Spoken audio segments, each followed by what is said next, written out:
Hey everybody, welcome to Sunday Slowdown at J&J Acres, and we have some stories and things we'd like to share with you today, but we're most interested in your comments and your questions. So please, throughout the show, make sure that you are typing your questions in all capital letters so that Jennifer can see them, and then she'll make sure that it catch my attention as well. Let's see, what else do I need to say in our normal startup gig? I normally tell you that if it's your first time with us, you might not be aware who the heck we even are. We run a small family farm in East Central Mississippi, and we do this live show as a part of the homesteadnetwork.com. So if you're interested in other gardening, homesteading, prepping, or survivalist, self-reliant type of channels, make sure you head over to the homesteadnetwork.com and look at the show times, and you can see that there are shows every day being put on live by YouTubers like us for you to watch instead of being stuck in front of whatever cable TV wants to show you. So, I think that's my normal startup gig. Close to it anyway. Close enough. Alright, folks. Hi for everyone who said hi to me. Hi, Jennifer. Hi, Jennifer. Hi. We've been talking a little bit here in the pre-show about my health. So before we go too far, I want to talk a little bit about that. Amish at Heart was asking how I was doing on this new blood pressure medicine. And the answer was that the one that I was specifically put onto, the last you heard, I had a very bad, I guess you'd call it an allergic reaction, well, a bad side effect to. Namely, I had nightmares for the first time since, I believe, before I was a teenager. And when I had them, 2 days, two times, 2 days apart. Annette actually mentioned that when you were growing up, you had night terrors. Really? So that was probably pretty close to what it was. Well, either way, I literally woke up screaming, and that was kind of a very unusual thing. I very rarely remember that I even had a dream, certainly not what it was about, and I certainly can't tell you when I've ever woke up screaming. So, well, I can, but it was back before I was preteen. I remember having another nightmare from way back then that impacted me enough that I still remember it to this day. So the good news, if there's good news to be had, is that my blood pressure is still under control. It is registering good on my blood pressure cuff. It's down in like the 110 over high 70s kind of range. And my heart rate, which is why I was put onto that beta blocker, and now I'm off that beta blocker. Rest assured, I did contact the doctor and say, hey, this thing's causing me nightmares, something ain't right. Got taken off that and put back onto an ACE inhibitor, which is what I was on before. Despite being taken off the beta blocker, which was specifically for the heart rate, I'm still having a resting heart rate in the mid-70s, which is a lot better than 110, which is what it was like before. Mm-hmm. To answer the questions... and the pain in your chest is gone. Yeah, and I was having that steady pain in my chest, and it's all but gone. I still feel it once in a blue moon, and then when I do, not as strong as before when it was persistent. So that's good news. So right now I'm on a medicine called losartan, which is coupled with, of course they abbreviate it on here, so I can't remember what the abbreviation stands for, but it is a diuretic. And then I'm still on the Stanton. I'm still on Lipitor, which, of course, I don't want to be on that either. I mean, to be a statistic and say you're one of the people taking the most prescribed medicine in the entire world is not something I want to be a part of. The bee lady would like to know if you have a diagnosis yet. Would you like to tell them about Wednesday? Well, yeah, so this coming Wednesday I have a stress test, and I've never had that before. I understand there's several different ways they can administrate it. The doctor was telling me specifically to expect them to put a dye inside of me and to watch as that dye passes through my cardiovascular system so they could look to see if there were any stoppages or blockages. Yeah, blockages. Any kind of buildup that stops the flow of my blood. So, so that's coming up. And Bob Homestead says eat better. Would you like to tell Yeah. them? So we are making a big change in our dietary habits, and We've already been implementing it for the past week. yeah. Now I told everybody last week that I never really felt like we ate bad. Yeah. Now, yes, we would stop at a fast food place, especially if we were traveling. But we never sought them out. You know, that was never the go-to food or dinner. It was, well, you got stuck out and it was the inexpensive option. Or we were traveling down the road and we just wanted to get back on the road really quickly. Those kind of situations. But what I mentioned before was I know for a fact my biggest problem is my eating habits by as far as the schedule is concerned. I would wake up in the morning. I usually wake up at about 5:30. Have breakfast by 6. I'm out the door by 6:30 to be at work at 7. And then usually I have a tall Stanley thermos full of coffee with some liquid creamer in it. And that would be what I would drink on all day. And unless a friend decided to bring food for lunch and sit in with me, or somebody at work decided to make a big pot of stew or something like that and share with everybody, that coffee was my snacks, my lunch, my everything. And then I would eat again at dinner time. And dinner is usually a rounded meal. The health folks would say we were eating too much pork and too much beef, maybe even too much meat all around, but we ate our vegetables and all those kind of good things. It was 90% of the time home prepared meals, not out of a box. But that wasn't doing good enough, at least for me. And you know, the one thing I think I want to mention here, because I've thought about, you know, I like teaching people things, obviously, or we wouldn't be doing this YouTube channel for the last 4 years. So I constantly think about what am I learning from this so that I can tell people about it later. And the one thing that really stands out to me is, you know, my body and your body are different. And that's not just in physical appearance, that's in how the insides work. There's a general understanding of how the inside works, but the details of how my body works and how your body works are different. It's like saying, well, I live in central Mississippi and maybe you live in Michigan.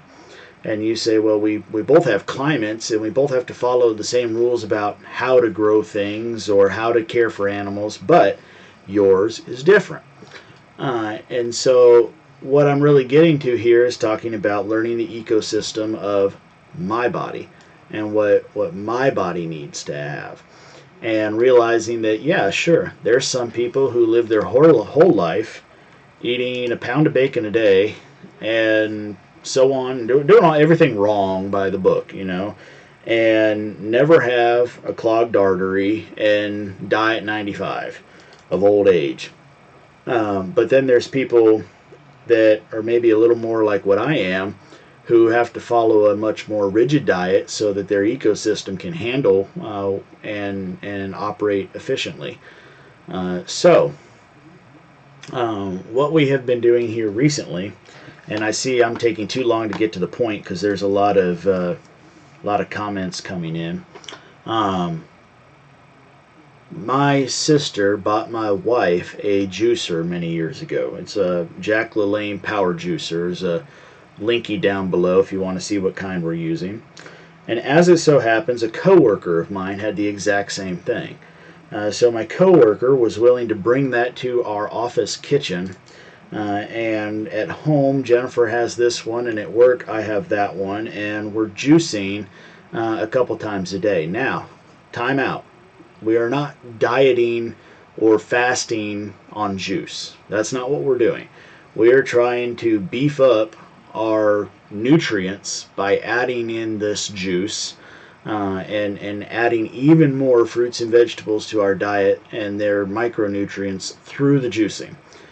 So normally, typically, when you hear people talking about how they are juicing, they're usually on some kind of a detox diet or some kind of a fast or whatever else. That's not what we're doing. We're juicing fruits and vegetables to supplement and boost our diet. So I can now sit there and say, well, I had a regular diet through the day, and I also had like 6 carrots and 4 things of celery and whatever else on top of that. So we're also choosing better things to eat. We're having a lot more right. fish, a lot less of the pork and the beef, and a lot less, even less chicken. Yeah. For that matter. So and then the portions we're cutting down on as well. So bless you. Excuse me. You dropped something there. Yes, I did. So even the portions, as far as the meat is concerned. So before, if you would look at a plate and say, well, it was, and this is just exaggeration to make a point here. If you would say, well, it was 2/3 meat and 1/3 vegetable, we're now flipping that around, doing 2/3 vegetable and 1/3 meat. Yeah. So that's again an exaggeration to make a point.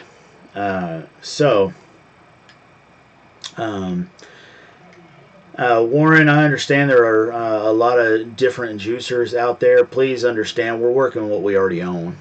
We wanted to not spend any extra money on a juicer in order to try it out and see whether or not we could put up with the budget of buying what we're not able to grow yet and going from there.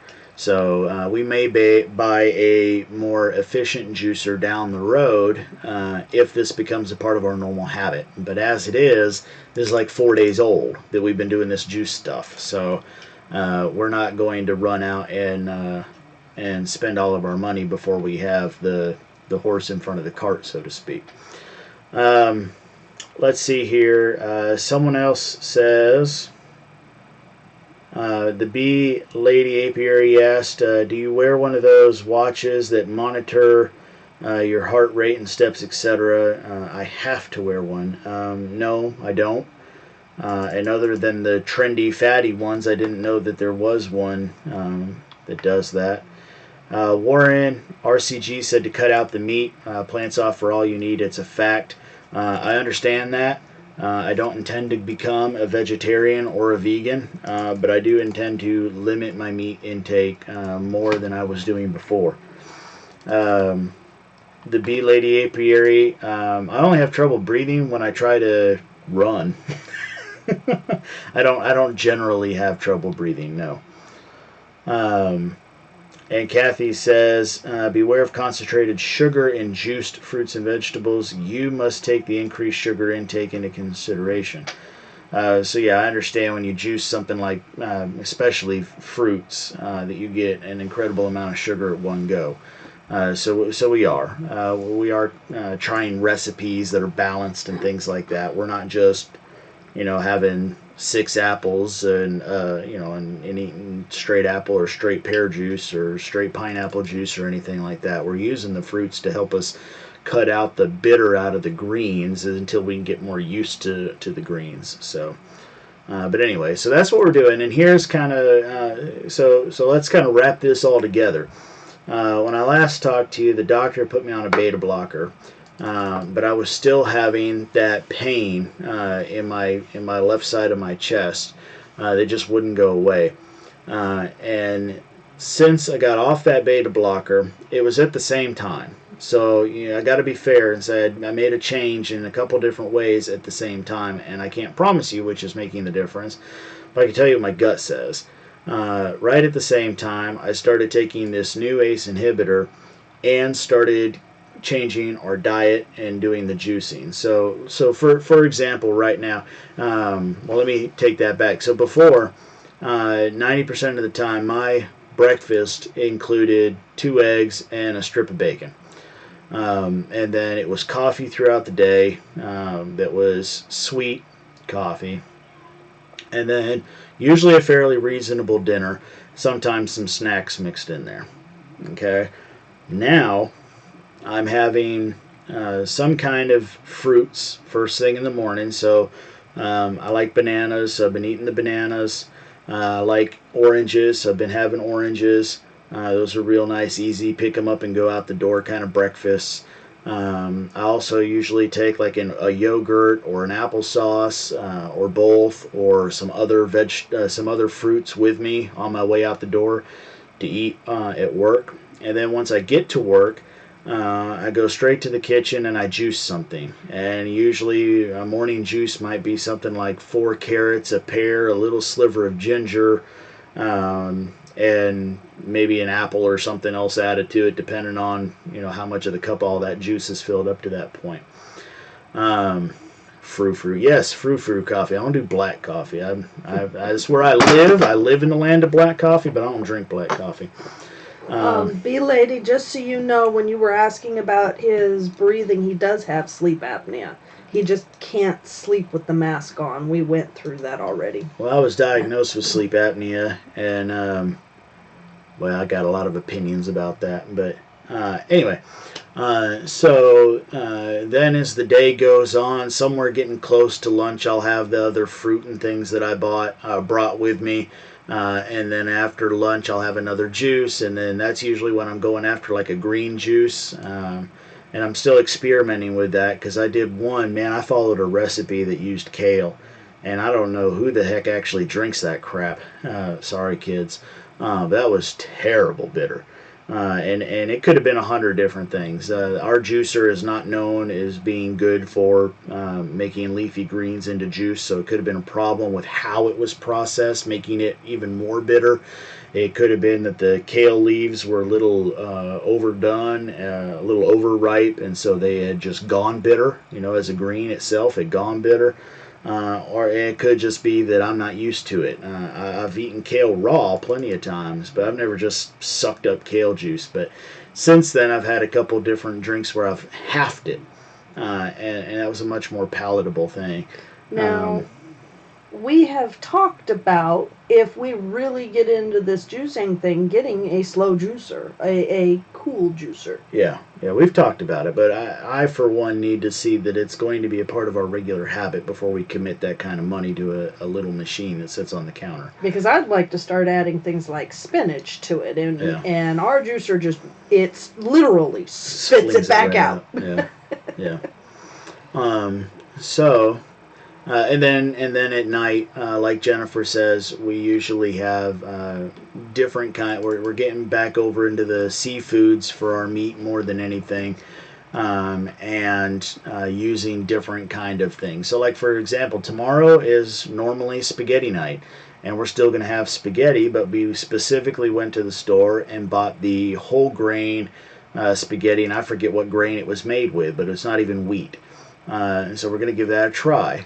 So we're not, cold turkey changing our diet and going vegan or something a little extreme like that. I've never seen the value in cold turkey changes like that. I think if you're going to make a true lifestyle change, you got to add this, then add that, then take out this, then take out that, and make it over time. So anyway. So we're making changes like that. So now that's what the diet consists of. I'm actually eating throughout the entire day, and supplementing by throwing in these juices and kind of pumping up the nutrients. And since then, the pain has gone away. We have been watching some John Kohler videos. Yeah. Yeah. Mama said if I got nothing nice to say.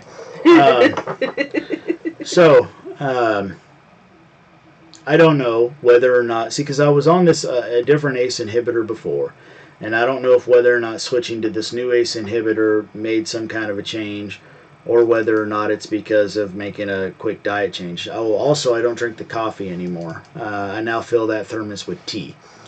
Maybe there's something with that as well. And we don't generally use any kind of sugar or even honey in our teas, so. Yeah.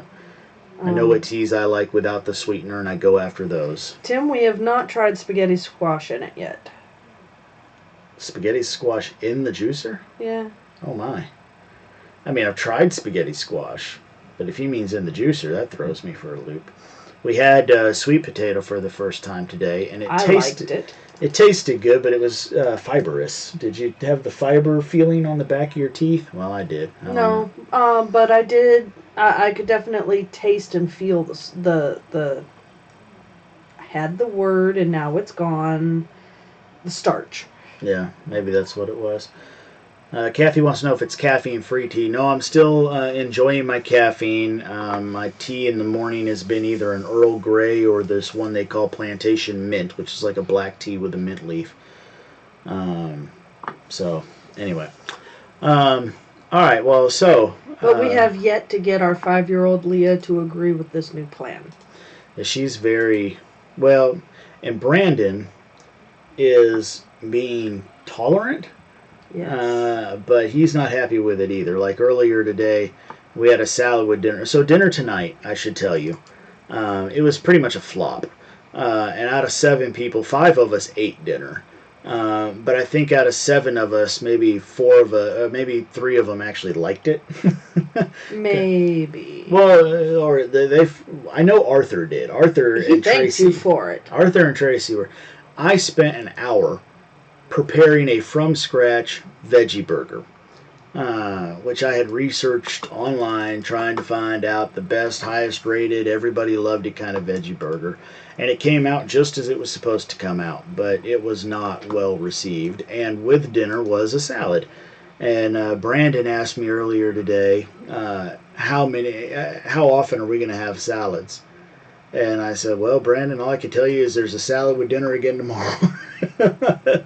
But now, as far as the kids go with the juices, we're not offering the kids the juices, but they do have their own stock of fresh fruits and vegetables in their, I say their refrigerator. We have 2 refrigerators, and so we've separated theirs and ours between the 2 refrigerators. And which makes it easy for things like this is your snacking fruits and vegetables, and these are the ones Mommy and Daddy specifically bought for juicing. Exactly. So we don't go to make juice and find out all of our apples got eaten. So instead of buying them granola bars and fruit snacks and chips and crackers and cookies this week, we bought them apples and grapes and carrots and oranges and I don't know what else we bought them. Yeah. So, and they're happy with it. B Lady Apiary asks if I think a diagnosis is going to help me better design my diet and things like that. And I don't know. If anything, I think it might. You know, here's how I really feel about everything, folks. I know that if I eat the right kind of foods and have enough movement, whether you want to call it exercise or not, if I have enough movement, that my body will heal and I'll be fine. What I don't know is whether or not I've led myself down the wrong path for so long that my body can recover on its own quickly enough to not kill me. I don't know a nicer way to say that, but I know that's dramatic. So what I'm interested in is, okay, let me have the stress test and make sure that I'm not going to get some ridiculously crazy thing like somebody telling me, well, Jared, you got an 80% clogged artery. We need to deal with this now.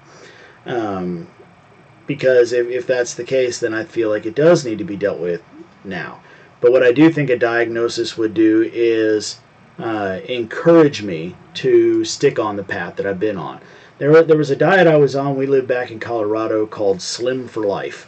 And a lot of other people that lived in that area likened it to Weight Watchers because they told you what to eat. There were portion controlled plans, and you had to come in once a week and be weighed and counseled and whatever else. And in 17 weeks, I lost 75 pounds. I wasn't doing any extra exercising, but I did have a more mobile job at the time. Now I just have a desk job. And so I know that if I control my portions and eat the right kind of foods, stay away from what I guess would be called my food triggers, like enriched breads are just a no-go zone for me, that my body will do better. But what I'm concerned about, like I say, is that I've gone too far in the wrong way, and do I need to have something addressed immediately so that I can get back on the track? You know, it's interesting because I don't like doctors. Very rarely have I ever met one that I would even say was a good doctor. But they may have been a good person, but whether or not they were a good doctor. One of our friends, we're going to a class, which it's sold out, so today was the last day for registration, but she's already filled everything. We're going to an herbal medicine course later this year, starts in March and goes into April, just an hour up the road from us, from a lady that owns an apothecary up in Starkville, Mississippi. Mm-hmm. And even she recently posted on her Facebook account that she was having to take an antibiotic because she had an abscessed tooth that got so bad she couldn't keep up with it anymore. And so I think, there's a lesson there when you realize, I mean, she's a super healthy person. Mm-hmm. And to realize that there comes a point where there is a use for modern medicine, and kind of just like all things, you use it sparingly and portion control. Mm-hmm. And so that's kind of where I'm at. Okay, is there a point where I need to call for an intervention for modern medicine? Or do I go to this stress test thing and they say, man, it looks like you're going to be okay. Okay, good. Well, then I can just keep working on the diet stuff with the encouragement to not have to go back to the doctor for that and to get off of these. Yeah. Because I don't like them. When I first started the job I have now as a 911 director, there was a wonderful man working with me named Randy Rose, who had worked at the police department and worked at 911, served in the military, just a long, distinguished career. But he had gone down a path where he was taking a pill to treat one thing, and then that pill was causing a side effect, but he had to keep taking that pill or else, and so he had to take another pill because of that side effect, and then take another pill because of that pill, and then take another pill because of that pill, and in the end the man's liver died, and he died. And so that's kind of one of the reasons I don't like doctors, because it feels like we just keep going down this train, and okay, I'll take a little medicine right now to make sure I don't die, but that's just so I can get my train back on the tracks and get back going the way I need to be going. Yeah. That's not because I'm going to rely on these things. I mean, each of these, you can supposedly go to Walmart. I get them from a local pharmacy. I don't go to Walmart for them, but supposedly both of these are $4 medicines at Walmart. I can sit there and say for $8 a month, I can keep my lousy diet and let these pills keep my numbers in check. But I don't think that's the best thing going forward. I think what I need to do is say, let's get the heck off of these silly pills. And the best way to do that is with plant-based foods. Yeah. Just so everyone knows, the picky 5-year-old, we don't cater to her. Mm-mm. She decided that she wasn't going to eat her burger, so she ate the bread and more salad. That was her choice. That was her decision. But we don't cater to her. Nope. And when Mommy doesn't like what we ate, I don't eat anything else in front of the children. Asher says, managing my sleep apnea would be more important. Well, let me tell you, Asher, if you believe that, then you should start working for some insurance companies, because my insurance company will pay for these. They'll take a $160 pill and drop it down to $4, but they would not pay for my sleep apnea machine. I had that. They paid for the study. I went through the sleep apnea study. I was told by the doctor I needed to have a machine. I got the machine to my house, and about 2 weeks after I had the machine and the paperwork was all done, they came back and said, your insurance won't cover it. And they wanted $500 right then, or return the machine. We returned the machine. And so the machine had to get returned. And I have started to learn new ways to sleep. I used to be a side sleeper, and now I'm learning ways to sleep on my stomach and things like that. And mostly through me telling him, by the way, you don't snore when you lay like this. Yeah. So, you can only do so many things. It's nice it's a good idea to say, well, yeah, it'd be, breathing at night is important. I agree with you. But,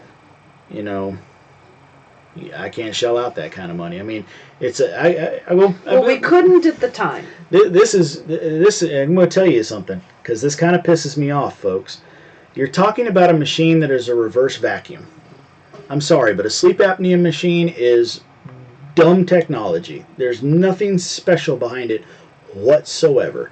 It has the ability to be programmed so the physician can dictate how much it blows, how hard, and whatever else. But it is just a stupid reverse vacuum. That's it.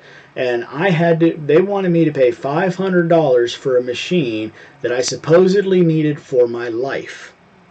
But in a month and a half, they're going to come out with a brand new Nintendo gaming system that does 1,000 frickin' technological super duper things, and you can have it brand new for $300. That's the problem. That's the problem. Okay, so I'm going to get off my soapbox. Anyway. Alright, so I didn't mean to talk about my poor health for this entire episode. Let's talk a little bit about homesteading. Alright. So last week you guys saw a couple videos. Well, I don't think because I told you all last week about our trip to Gatlinburg. We never really talked about the greenstock garden. So there was a winter greenstock vertical garden update, and I showed you everything that was growing on in there. And things are still doing really good in that garden. We did have a freeze where I didn't get out there in time to cover everything, and so we had a little bit of a burn. Some of the leaves got burned, but spent the time yesterday trimming those burnt leaves off, and otherwise the tower looks great still. My broccoli's blooming. Jennifer's got some big old broccoli floret heads coming up there. And that'd be a fun thing. I would be interested to know from you if you have any experience, because if we actually harvest broccoli, this will be the first time. Yes, it will. So I am curious to know from you. Most other vegetables have these telltale signs. To me, it's easy to know when to pick the peas. Or they're very forgiving, like a root crop, like carrots or potatoes are kind of forgiving. You pick them when you want to pick them until it flowers, kind of thing. Or even with a potato, well after it flowers. Bee ladies, surprised that we have broccoli.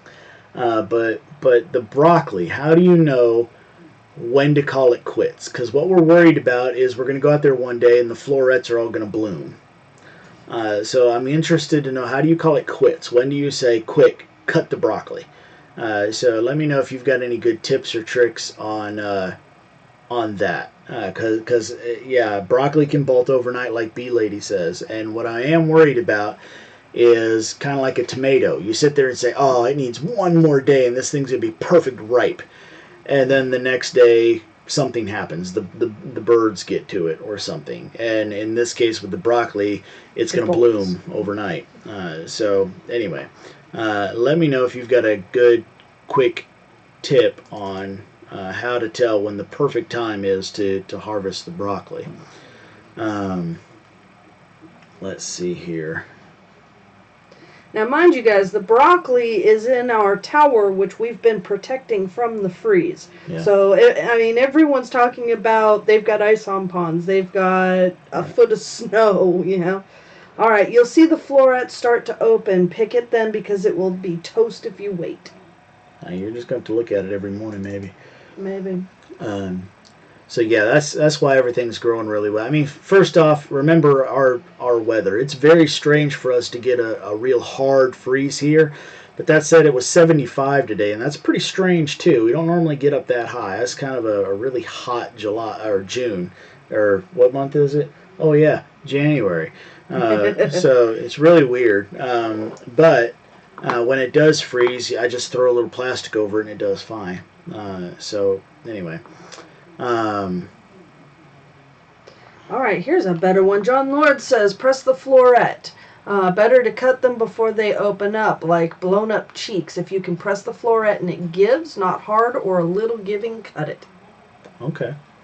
That's interesting. We'll give that a try, John. Thanks. So, and Wisconsin Vegetables Gardener says, eat it even if it does flower. So we might have to do that if one slips by on us or something and see how we like it. Okay. Anyway, But otherwise, things are going really good, and the trimmings, those all just go to the pigs, so nothing goes to waste. The trimmings go to the pigs eat it up, they love it to death. They got here, give you an idea how well the Greenstock garden is doing. Um, Unpacked, so just loose, just dropping stuff in a 5-gallon bucket. I trimmed off 5-gallon bucket worth of trimmings. Okay, so just clipping leaves and dropping in a bucket, clip some leaves, drop it in a bucket. It filled up a 5-gallon bucket. I probably could have pushed that down to less than a gallon, but it sat there. And you still can't really tell that I did anything. Other than, I mean, if you had seen it before, you would have seen it went from having brown leaves to not having brown leaves, but it still looks full and lush and overabundant. So, but anyway, so pretty good, pretty excited with that. So things are growing really well still in the Greenstock garden. Then you saw the replacement of our weather station. So many years ago, I don't even remember when, we found ourselves in a Bass Pro Shop, and I don't remember exactly how it went down, but one way or another we ended up agreeing buying a weather station that they had there. And it's basically the same Accurite weather station you can find at almost any department store, but it was branded with Bass Pro Shops on it. The nearest actual weather station to our house is about a 20-minute drive from here. And then the next nearest is about a 25-minute drive in the other direction. So between the two, they never agree on the temperatures. And certainly not the rainfalls, because rainfall could be so sporadic. Exactly. So we were basically debating whether or not it was worth getting a weather station for our house so we'd get actual weather for our house. So that first one, several problems with it. Mechanically, it's just garbage. It's made cheap to be sold cheap, and the components inside of it quit early. The first thing that gave out with it was the rain gauge. It stopped measuring rain. It could be downpouring outside, and it would tell you it was zero, zero rain coming down. But it would still do wind and all that kind of stuff. The next thing that gave out was the temperature, the humidity gauge. Oh, okay. It always started reading 100% all the time. The temperature gauge started to give out, but that's probably my fault because I mounted it too close to our shingle roof, and so it was always a little hotter than you would think it should be registering. And over time, it started registering ridiculous numbers. So that may have been my fault. Like there. 150. Yeah. And then internally, the display inside got busted. At some point, it fell off the wall, or somebody hit it. I don't even remember. And one of the major display areas was cracked, and you couldn't see. So basically, it had worked itself down to being nothing more than getting a half idea on what temperature it might be outside. And so, if it was cool enough for the roof not to overheat it. So Jennifer decided to get me this new one made by Davis Equipment, and Davis Equipment makes some really high-end weather gear for all-out stuff. I mean, from meteorologists, researchers, farmers, whatever else. I mean, they're the kind of place where you can sit there and say, well, I've got 3 different growing crop fields, and I need to know the rain in each one of those because they're all 6 acres apart. And you can put a different meter out there and have each one of those register back to the same base station. So those kind of things. And in upgrading it, we wanted to make sure we did things right. And the manual for this says that if you do a roof mount, it needs to be 5 to 7 feet above the roof. The only other place that I felt like we could put this and get any kind of a reasonable reading is in the middle of the front yard, basically where the bat house is. Yep. Because otherwise, you got trees everywhere. And we figured it would probably be more of an eyesore than the bat house was. Yeah. So what we did is they make, you can find online, and in that video I left a link for it. They call it an eave mounting kit, made for mounting TV antennas or whatever else. And basically what I did was make my own one of those. And I had to make my own really because of how shallow the roof line was. and wanting to make sure and wanting to get that bottom support into place. So the ones you can buy are more for homes that have like a 1-to-1 kind of pitch where the roof's at like 45 degrees. Well, mine's more down at like 20 degrees because we just don't get snow here, so they don't care about snow load and things like that. So I had to get a much longer board, and I ended up using a 12-foot long board just to get the distance between the two brackets, because the distance between the brackets gives you more support. You know, you hold something in one place, it wiggles all over. You hold it in two places real close together, you might still get a little wiggle, but if you hold it in two places far apart, it's real stable. And so that was the idea, was to get those two places far apart so it can't wiggle or move at all. And so that's what we did. And it's a 10-foot long pole, so it's easily about a good 8 feet above the surface of the roof now. There's no trees. There's no way that anything can fall into it except for some really goofy thing, you know, some crazy turn of events. There shouldn't be any way for leaves or other debris to fall into it. It shouldn't get any anomalous readings from the roof line and all that kind of good stuff. So anyway. And what's more is it's ever so slightly above the tree line, so we're getting better wind measurements than we ever did before, too. Yeah, if anything, I'll probably know what the wind is in the area, but I'll walk outside and go, there's no wind. Yeah. So that'd probably be the only odd But your thing about spinner will tell you whether or not there's wind on the ground. Yeah, so if you're part of the Facebook page, if you follow us over on Facebook, you'll see I shared a short little clip of a little garden spinner. So it's a little statue, if you will, sculpture. That'd be sculpture's better. And what I like about it is it's called Tree of Life, and I love all of the Celtic Tree of Life kind of designs. And it's got branches and twigs and birds on it, and it spins. There's two wheels. They spin counter-coup. There's a better way to say that. They spin opposite directions. Plus, the axle that they are attached to spins on the pole that holds the whole thing off the ground. So it spins this direction as well. And it doesn't seem to be that it takes very much wind at all, and that thing spins up. So it's kind of neat to watch that too. It'll be more interesting in spring and summer when everything else is green, because it's a copper color. So right now it's brown copper with brown dead leaves back behind it. So it'll be even more impressive when it has that color contrast in the spring and summer. But it is noticeable, because the friend we had over earlier today walked straight over to it. What's that? Yeah. Yeah.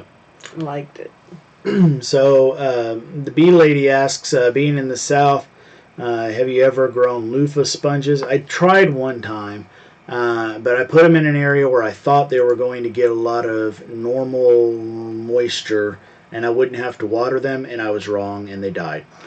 So I would like to try loofahs again sometime. In fact, that same friend that was over here today plans on growing copious amounts of loofah. Oh, okay. He wants to try to make a showing at the farmer's market with it. Cool. So with the fact that he sells soap, that's awesome. Yeah, go right along with it. There you go. So, but anyway. Alright, so those are the two videos that came out last week. And, you know, I'll tell you the funny thing about it. You notice Brandon helping me in that video. You know, all the kids are kind of here or there. Sometimes they want to help, sometimes they don't. Brandon loves getting up on the roof. Now, see, I have no problem getting up on the roof, but I'm very timid when it comes to getting down off the roof. In fact, there was a time in the past where I just about ended up living on a roof because nobody could come up with a way that made Jared feel comfortable on how I was going to get down. I did. Yeah, she did. But Brandon just loves it. And I got no problem being up there. Getting up there isn't a problem. It's the getting down I don't trust. And but anyway, I mean, it seemed like Brandon would purposefully try to do, like, you know, something where you could have done 5 things at a time, like take 5 things up on the roof, and he would take 1 just so he could go back down, grab the next thing, bring it back up, and I had to tell him to stop it and just get everything. But anyway, just one of those funny little behind the scenes kind of things there. But so anyway, moving forward now with the Davis Vantage View weather station, we'll see how that goes. And my sweetie pie bought that for me for Christmas, so oh. I will blush. All right. So I do have one video I want to show you from the deer stand. It's interesting. We did have that cold drop last week, and I noticed. Whew, Don't do that. I noticed a lot of local folks were even saying that it was cold, and they were all kind of excited for it because, like, yeah, the deer are going to move, and there was nothing. Everybody was saying there wasn't anything out there. Well, that's what my deer cam says too.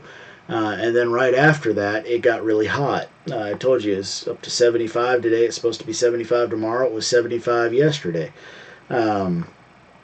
So don't expect to see very many deer coming through. But of all the deer that managed to come through and visit us, guess who it was? We've got unicorn. So unicorn came back. This is the back camera, if you will. It was the best shot I got of him. But there he is. There's old unicorn visiting. And we were just out there today to get these. And the winter peas, yeah, I don't know. It's frustrating because, deer season's over in 15 days here.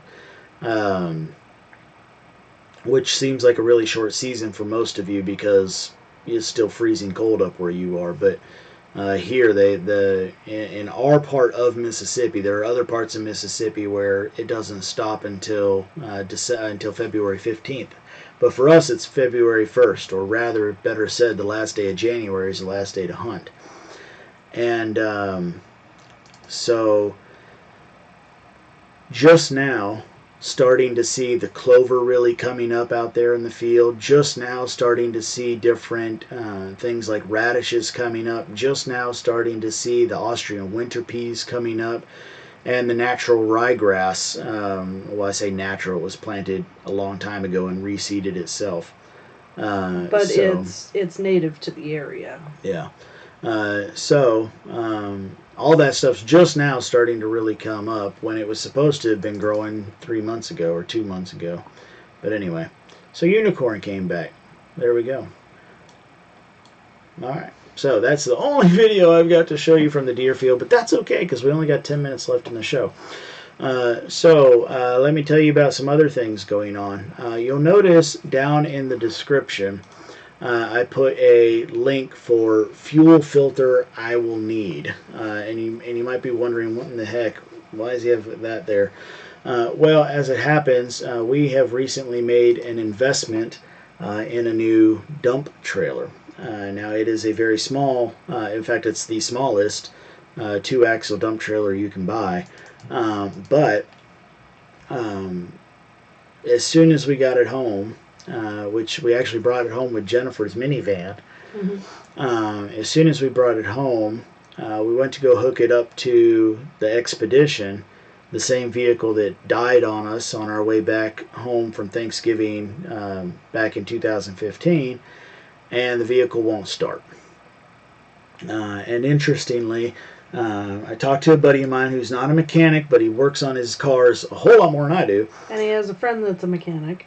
And he said, well, try this. And I tried that, which I'm trying to be short for time, but I'm sure there's people on here going to wonder what it was.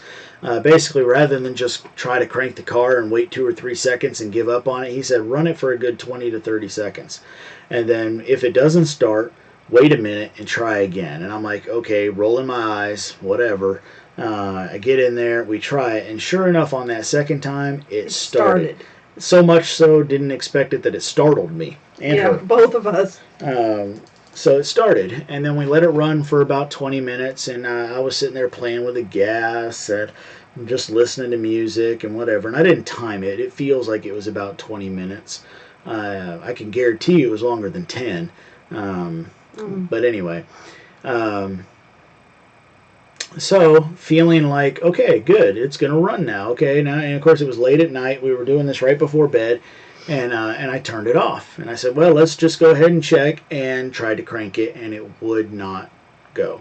It hasn't cranked since. And it hasn't cranked since. We've tried that procedure over and over 3 or again. 4 days now. And so now what we're looking at is cheapest, easiest thing to try is the fuel filter. And the problem is that it has sat for a long time. We don't use this vehicle. It's been unreliable. We kept it because we knew we were going to want to get this trailer. We knew we were budgeting for this trailer.